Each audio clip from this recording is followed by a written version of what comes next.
ماں باپ کو گھر کے باہر نکال کے کتوں کو بستر میں لے کے سو رہے ہو، یہ تمہارا کرم ہے۔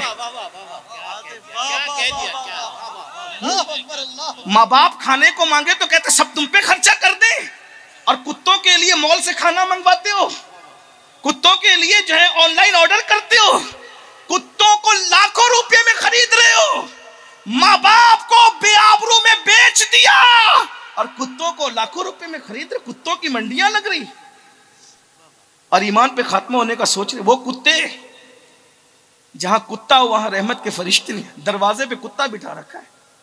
کتا پالنے کے لیے بھی علماء نے کچھ شرائط بیان کی، سنیں کیا میرے نبی کی زبان ہے، وہ سخن ہے جس میں سخن نہ ہو، وہ بیان ہے جس کا بیان آ جائے نا قیامت تک علم والے، ایک حدیث کی شرح کرتے تو زندگی گزر جائے۔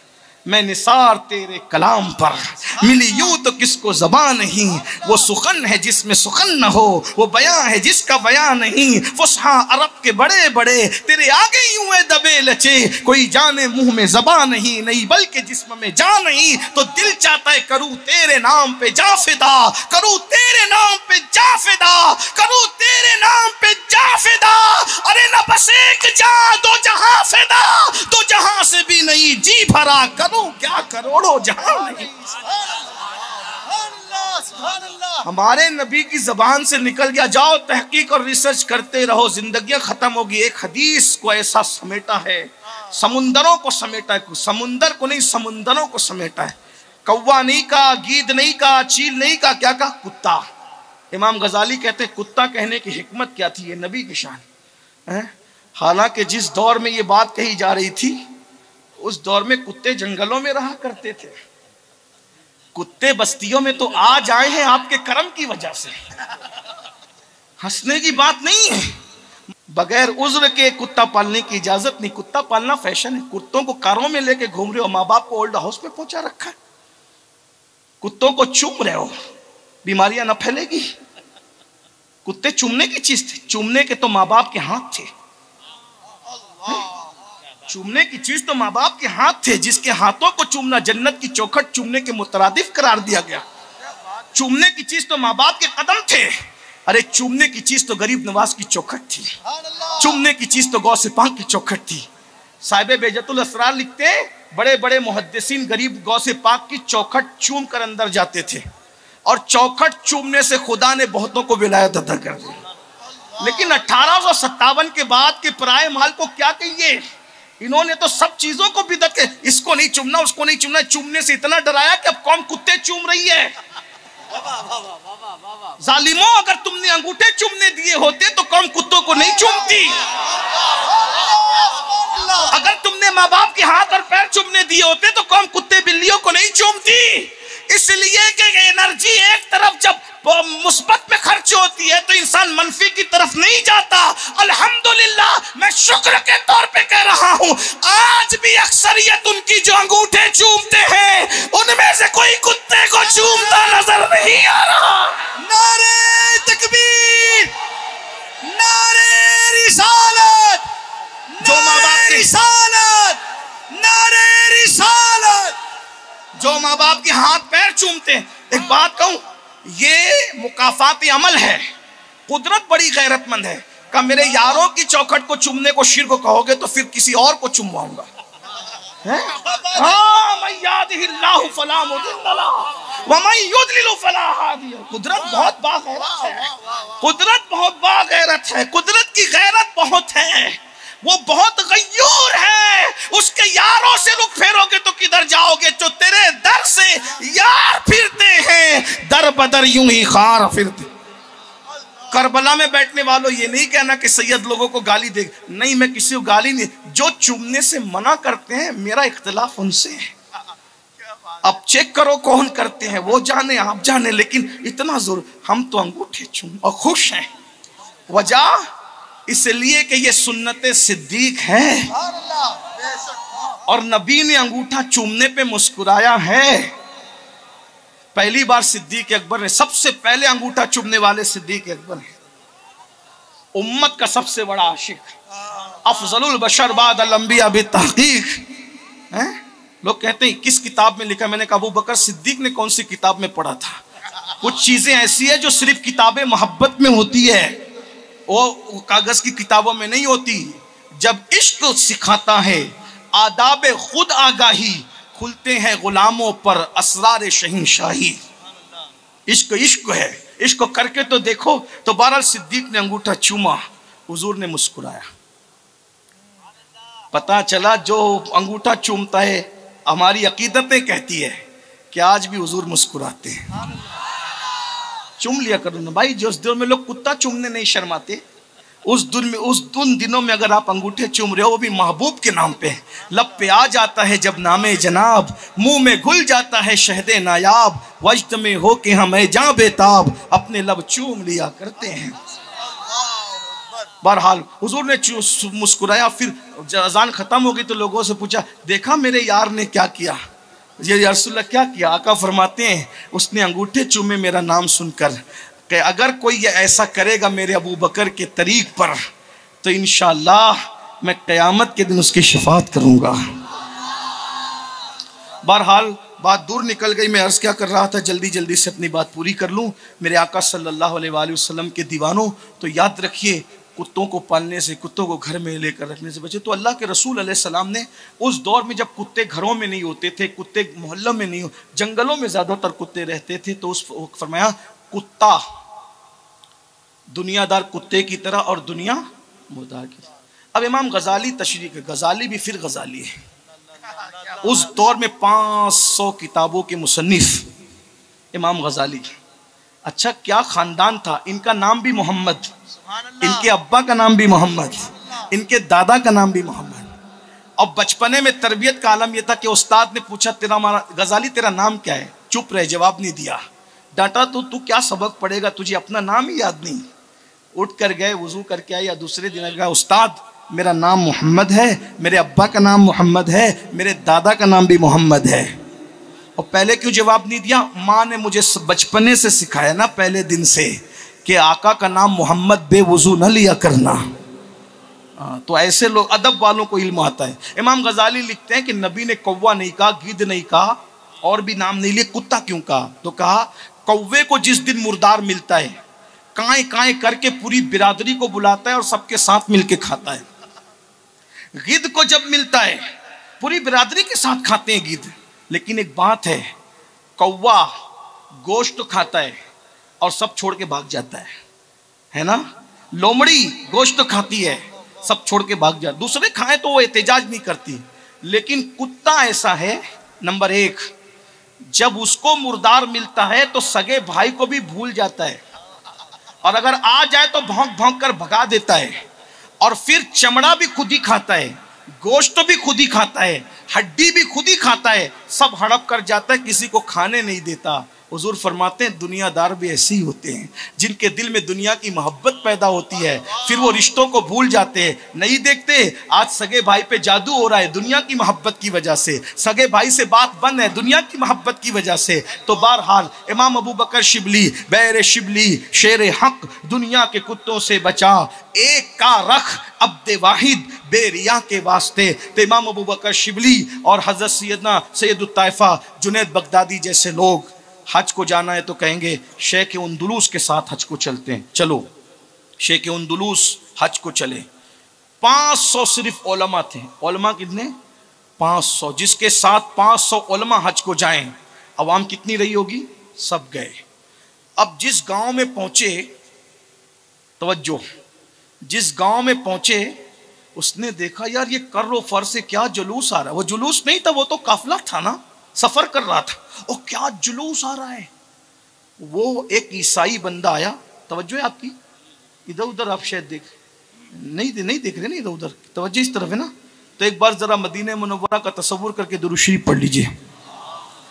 رب صلی وسلم دائما ابدا علی حبیبک خیر الخلق کلہم، صلاۃ و سلام علیک یا جد الحسن والحسین وعلی آلک و اصحابک یا جد الغوث الثقلین۔ توجہ ہے میری طرف۔ تو اتنا بڑا قافلہ آ رہا ہے اور زرق برق خوبصورت لباس میں عصا لے کر کوئی خوبصورت آدمی نورانی چہرے والا آگے چل رہا ہے۔ اب کیا ہوا؟ توجہ، ایک عیسائی بندہ آیا اور آ کر شیخ اندلس سے لپٹ گیا. ایک عیسائی آیا, توجہ, بہت نازک سی بات ہے, لپٹ گیا اور لپٹا اور کہا اور تیرا چہرہ کتنا نورانی اور حسین ہے, تو جس مذہب سے وابستہ ہے مجھے بھی کلمہ پڑھا کے اس مذہب میں شامل کر لے. اب جس کے پیچھے 500 علماء کا قافلہ ہو اور پھر اس کے بعد یہ کر و فر, یہ تو نہیں کہتا کہ وہ مغرور ہو گئے, لیکن اتنا ہی کہ خدا جب حسن دیتا ہے, نزاکت آئی جاتی ہے, اس عیسائی کو کھینچا اور کھینچ کے کہا چل ہٹ کافر. کیا کہا؟ چل ہٹ کافر.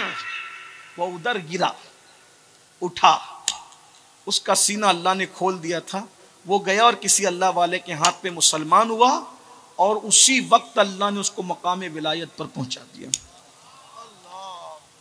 لیکن دل توڑا تھا کسی کا, بس کسی کا دل توڑا تھا, اور وہ بھی اس کا جو مسلمان ہونے آیا تھا. چل ہٹ کافر. بس قدرت نے ان کو ان کے حوالے کر دیا. جس کی نگاہیں حیا سے ہمیشہ جھکی رہتی تھی, یاد رکھنا اگر گناہ سے بچتے ہو نا تو اپنی دیر ہوشیاری نہیں ہے, یہ اللہ کا کرم ہے. قدرت بچائے تو بچتے ہیں, ورنہ اپنی اوقات کیا کہ ہم گناہ سے بچ سکے, کبھی نہیں. کیا ہوا؟ پھر قدرت نے ان کو ان کے حوالے کر دیا, اور جب قدرت نے ان کو ان کے حوالے کیا تو پتہ ہے کیا ہوا؟ پھر بھی خلوص تھا نا, خلوص تھا, علم والے تھے, واقعی علم والے تھے. سوچا کہ یہ سب حاجی لوگ, کچھ لوگوں کے لیے پانی تو لانا پڑے گا. مشکیزہ اٹھایا اور پانی بھرنے کے لیے کسی دریا کی تلاش میں نکلے تو دیکھا ایک بہت بڑا چشمہ ہے, بڑا چشمہ. جیسی اس چشمے میں مشکیزہ ڈبونا چاہتے تھے تو کیا دیکھا کہ اس ٹھہرے ہوئے پانی میں ایک بہت خوبصورت سی شکل نظر آئی.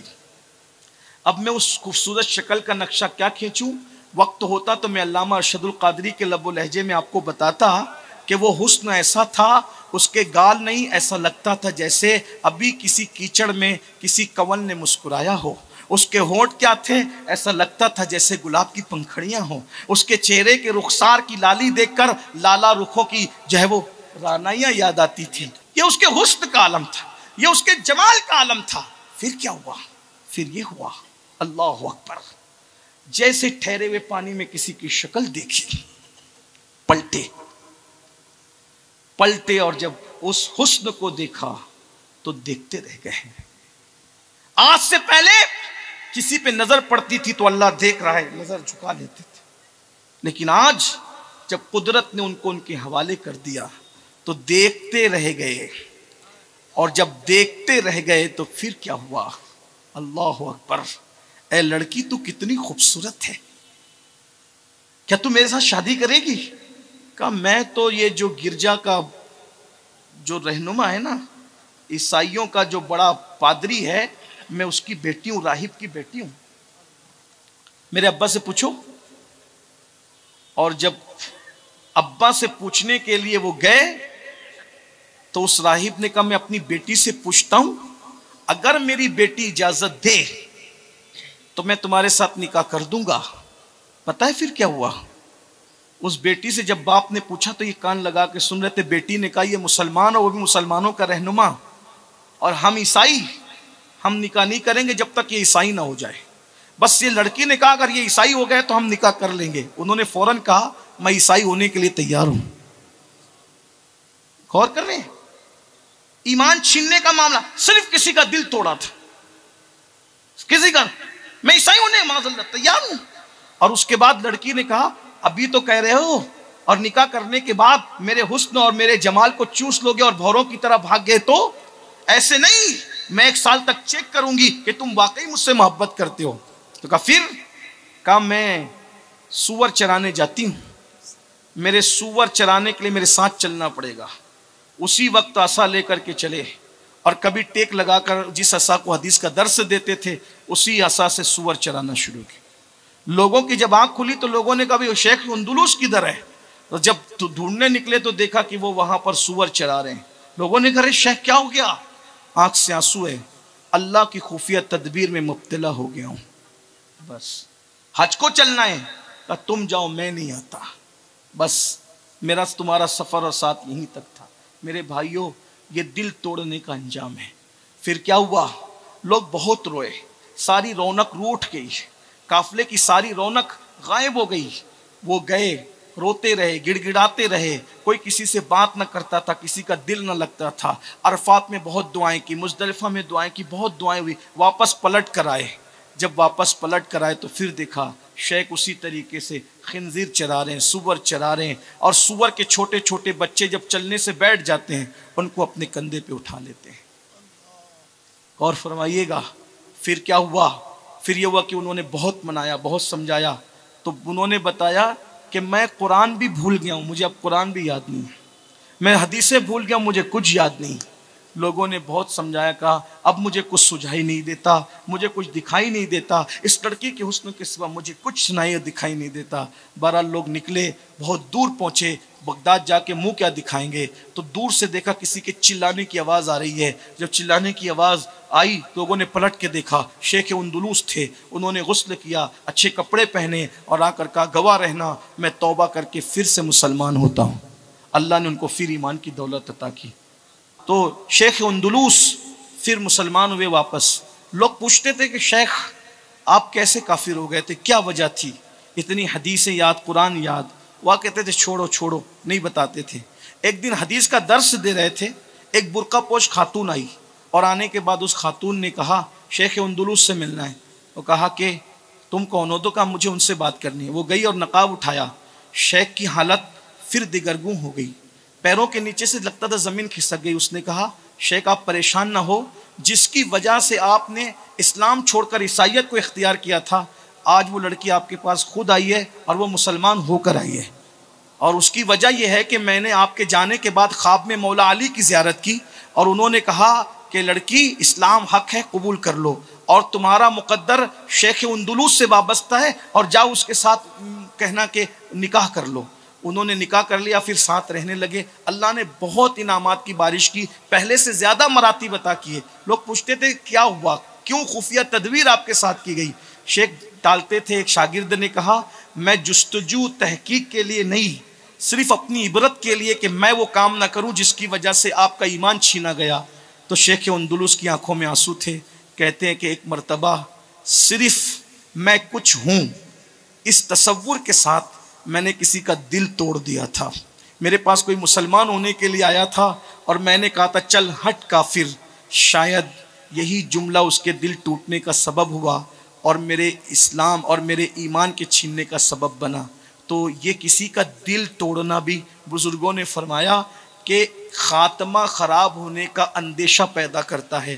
میرے بھائیوں، جن جن چیزوں سے متعلق آپ نے سنا، غسل جنابت میں عجلت کریں، کسی کا دل نہ توڑیں، والد